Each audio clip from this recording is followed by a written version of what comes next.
جب قیامت کی گفتگو آئے گی تو صرف اتنا کہہ دینا کافی نہیں ہے کہ ہم عقیدہ رکھتے ہیں کہ کہیں ایک منظر بنے گا کہ جب سب کو اٹھایا جائے گا اور سب کے نامہ اعمال کو سامنے رکھ کر فیصلہ کیا جائے گا اور جزا و سزا کا منظر بنے گا. قیامت کی جب گفتگو ہوگی تو پھر یہ بات بھی سامنے آئے گی کہ اگر قیامت کا تصور نہ ہو تو انسان کی زندگی کے اعمال ضائع جائیں گے، بے ہدف جائیں گے، بے مقصد جائیں گے. انسان کی اعمال کا جو نتیجہ ہے، اس نے محنت کی اسے بھی کچھ نہیں ملا، اس نے کچھ بھی نہیں کیا اسے بھی کچھ نہیں ملا. تو جس نے محنتیں کی، جس نے مشقتیں اٹھائیں، جس نے عبادتیں کی، جس نے کسی کی خاطر کوئی زحمت اٹھائی ہے، اسے بھی کچھ نہیں ملا اگر قیامت نہیں ہے تو. اگر قیامت نہیں ہے تو اسے بھی کچھ نہیں ملا جس نے بہت کچھ کیا، اور اسے بھی کچھ نہیں کیا، کچھ نہیں ہوا جس نے کچھ نہیں کیا. تو پھر یہ تو عدل الہی کا عقیدہ تھا کیوں؟ عدل الہی کا تو تقاضا یہ ہے کہ جس نے محنت کی ہو اسے شاباش ملے، اور جس نے کچھ نہ کیا ہو اس کی مذمت ہو اور اسے عذاب ملے. تب تو عدل کا جلوہ کہاں بنے گا؟ عدل کا منظر کہاں بنے گا؟ عدل کا جہاں جلوہ بنے گا، جہاں منظر بنے گا، اس منظر گاہے عدل الہی کو قیامت کہا جاتا ہے. صلوات پڑھ لیں نبی اور آل نبی پر. آپ کی تعداد ماشاءاللہ بہت ہے، ایک اور بلند صلوات دیجیے گا. اللہم صلی علی محمد وآل محمد. تو یہ جو عقائد ہیں میرے مثلاً میں امامت کے بارے میں، اچھا ہو سکتا ہے میں ایک جملہ اور کہہ دوں، ہو سکتا ہے کہ عقیدہ توحید ہمارا کمزور ہو تو اس سے متعلق جو اعمال ہیں وہ بھی کمزور خود بخود ہوں گے، آٹومیٹک ہوں گے، کمزور ہوں گے. عقیدہ عدل الہی ہمارا مضبوط ہو تو اس سے متعلق ہمارے جو زندگی کے رویے اور طریقے ہیں وہ بہتر ہوں گے. عقیدہ نبوت ہمارا کمزور ہو تو اس سے متعلق ہمارے مسائل، ہمارے رویے بھی کمزور ہوں گے. بس ان پانچوں، ضروری نہیں ہے جس کا توحید کا عقیدہ اچھا ہے اس کا قیامت کا بھی اچھا ہو، ضروری نہیں ہے کہ جس کا نبوت کا عقیدہ اچھا ہے اس کا امامت کا بھی اچھا ہو. کسی عقیدے میں ممکن ہے میں مضبوط ہوں اور ان پانچوں میں سے کسی میں کمزور ہوں، تو جس میں مضبوط ہوں گا اس میں میری زندگی کا رویہ مضبوط ہوگا، جس میں کمزور ہوں گا اس میں میرے رویے بھی کمزور ہوں گے. یہ ہو سکتا ہے. لہذا ممکن ہے کہ جو توحید سے متعلق میرا عقائد ہیں اس میں کمزوری کی وجہ سے جو میرے رویے ہیں وہ کمزور، اور امامت کا عقیدہ اچھا تھا تو میرے رویے بھی اچھے ہیں. تو اب یہاں کیا کیا جائے کہ سارے عقائد ہمارے مضبوط ہوتے چلے جائیں؟ تو یہ تو انسان کا ایک مشاہداتی عمل ہے کہ جس چیز پر اسے زیادہ بہتر سمجھایا گیا ہوتا ہے یا بہتر سمجھا ہوتا ہے اس پر اس کا یقین بھی زیادہ ہوتا ہے، اور جس پر اس تک پیغام ہی نہ پہنچا ہو اس پہ اس کا یقین بھی کمزور ہوتا ہے. بر صغیر میں بر صغیر اپنے اس خطے کی جو 75-76 سال پہلے جو ایک ہی خطہ تھا، ایک ہی علاقہ تھا، اس سے متعلق جب مرجع علی قدر جناب آیت اللہ العظمیٰ سید علی سیستانی کی خدمت میں مجھے شرف نصیب ہوا کہ میں تنہا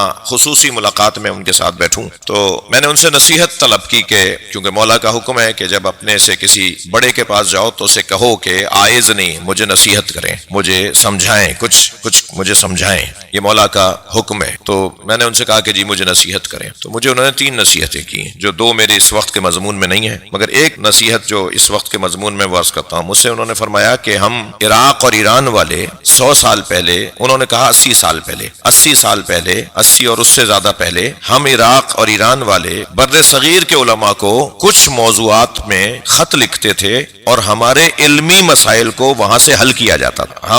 ہم عراق اور ایران والوں کو، ہم یہاں والے جب یہاں کے مومنین کو، یہاں کے علمی حلقوں کو، یہاں کے علمی مجامع اور جو ماحول ہے، انہیں جب کوئی مسئلہ ان سے حل نہیں ہوتا تھا علمی طور پر، اس میں مشکل آ رہی ہوتی تھی ہمیں، تو ہم خط لکھتے تھے بر صغیر کے علماء کو، اور وہاں سے ہمیں جو جواب آتا تھا وہ جواب ہمیں اس لیے اچھا لگتا تھا کہ انہوں نے اس موضوع پہ کام کیا ہوا تھا ہم سے زیادہ، یعنی ان کی علمی حیثیت ہم سے زیادہ تھی. اب آپ لوگ ہم سے پوچھتے ہیں، مجھے جو نصیحت کی انہوں نے یہ نصیحت کی کہ اب آپ لوگ ہم سے پوچھتے ہیں اپنی حیثیت کو پلٹاؤ. مجھے انہوں نے فرمایا کہ اپنی علمی حیثیت جو آپ کی ماضی میں تھی اس علمی حیثیت کو دوبارہ سے ویسے ہی بناؤ جیسے 100 سال پہلے تھی، جیسے مثلا 80 سال پہلے تھی. ہمارے یہاں کے بزرگوں نے کون سے موضوع پہ سب سے اچھا کام کیا تھا؟ یعنی فقہی اعتبار سے، شرعی مسائل کے اعتبار سے شاید عراق اور ایران والے علماء ہمارے علماء سے زیادہ تھے، مگر جس مسئلے میں ہمارے علماء سربراہی کر رہے تھے وہ اصلی مسئلہ تھا، وہ عقائد کا مسئلہ تھا. یعنی میں نے ابھی اتنی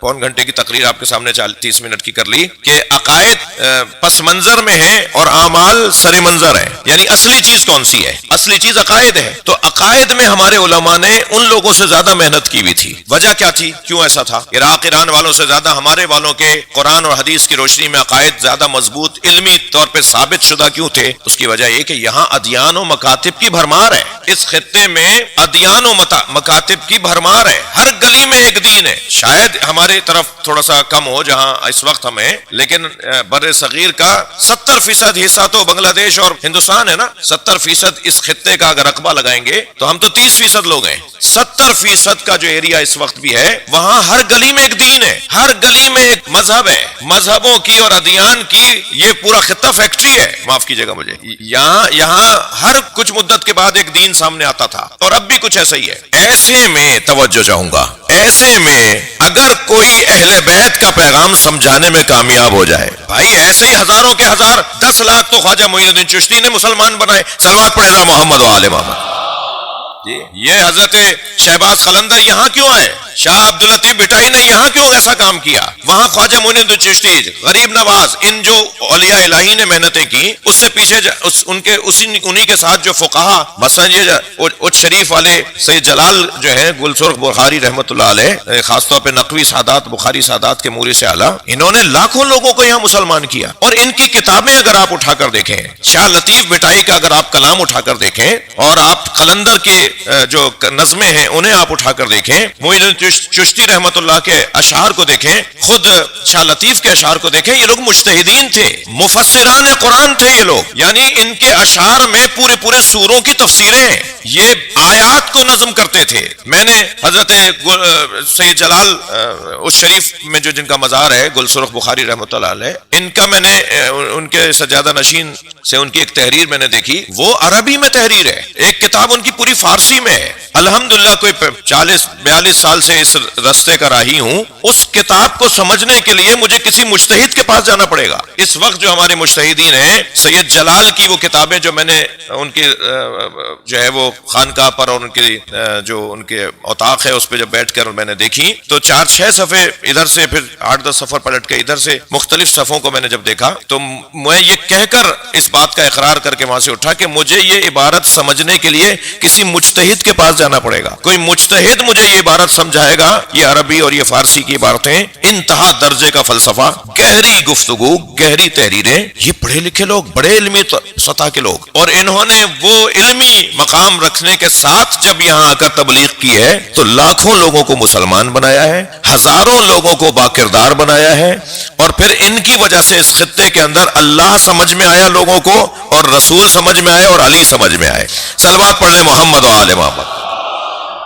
مجھے اجازت دیجئے، میری آج تمہید یہاں میں اس کو روکوں اور کل مزید گفتگو آگے بڑھے. جیسا کہ میں نے آپ سے عرض کیا کہ 8:10 پر میں حاضر رہوں گا اور آپ بھی تشریف فرما ہوں گے. اگرچہ جن احباب کو خاص دقت کے ساتھ یہاں آنا پڑ رہا ہے انہیں یقیناً ثواب بھی بقدر زحمت ہی حاصل ہوگا. اور ایک وقت آئے گا کہ شاہ صاحب سے سب کہیں گے، آغا تجمل سے، ہمارے علی بھائی سے، شاہ صاحب سے کہ جی بہت چھوٹا آپ نے بنایا تھا، یہ تو امام بارگاہ بہت چھوٹا پڑ رہا ہے. انشاءاللہ ایک وقت آئے گا. صلوات پڑھ لیں ذرا محمد و آل محمد.